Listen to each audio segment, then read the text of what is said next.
Okay, today I'm going to show you how to mount some papers to a board. The reason for this is some of the papers that maybe we'd like to experiment with are really too fine or too delicate to actually apply pastels or other mediums without having some sort of a surface that holds it sturdy. So what you'll need for today is either a foam core or a gator board. Gator board is sturdier, so I absolutely recommend this for larger sizes. Foam core is good for smaller sizes. This is a 6 by 6. This is a 9 by 12. You'll also need to have matte gel. I have both Liquitex, which is nearly empty, and golden. The gel matte does not leave a shine.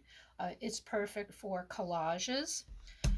You'd also need a brush and or a palette knife, depending on how you're going to use it. If you're a pastelist, afterwards you would be applying pumice ground if needed. And by using a little test swatch, you would know whether or not you'd need that. The larger your board gets, the more you should use gesso on the back side to stop it from warping. The application of liquid sometimes can take a board and it starts to actually curve, so putting the gesso on the back helps with that. 1 or 2 coats, especially if you're doing it larger. So I have a piece of handmade paper here.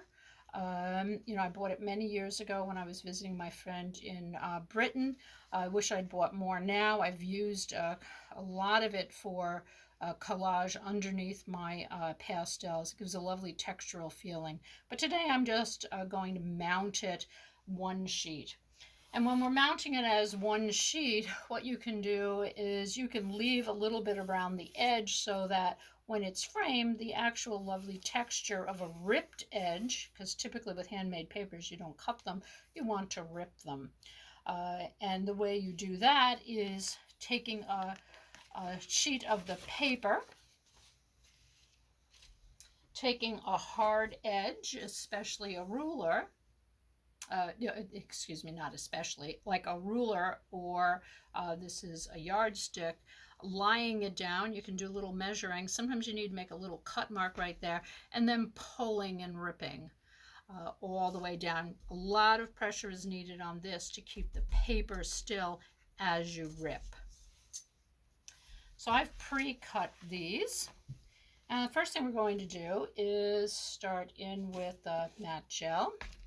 And because this is smaller than the board, what I'm going to be doing is using the palette knife to put on the matte gel, and I'm going to move this around. I have very faint marks that you probably can't see, but I did put little marks actually on the gator board that I'm going to be affixing this to, so I know roughly where I want this to stand. And this has really lovely rugged ripped edges, so I don't have to be really super particular about having it even all the way around. But I have roughly a 3/4 inch access between the end of the board and the end of the paper.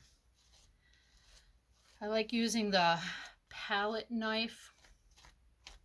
If I feel like I'm getting too many ridges in there, I can come in with the brush. Just a regular house painting brush works out well. I don't want this to actually show on the board, so I'm going to do a little bit over the edge here. Actually, I could have just moved the board out of the way so I didn't have to worry about it. That might have been a better idea. Getting everything set up so that you can actually see it. Okay, I'm going to slide this a little bit this way, and same thing, going to come out over the edges so I get that. Actually, I'm not really going to mind if some of these edges actually stay up. This is a sturdy enough paper that a palette knife works out well.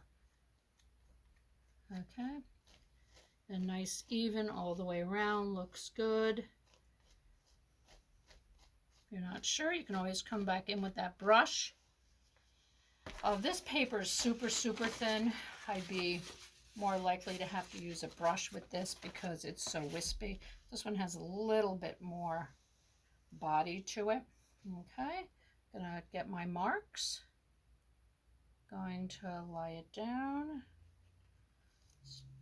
Double check it. Okay, I'm going to press it out. And this is where it's pressed from the center, because the biggest issue you'll have to deal with, besides it not being aligned right, is having bubbles. So I tend to use my fist, but sometimes people like using a brayer. A brayer would work. You could take and you could push it out this way. That's a nice way to, I've been seeing a little of it squeeze out on the side. So I've got a little bit of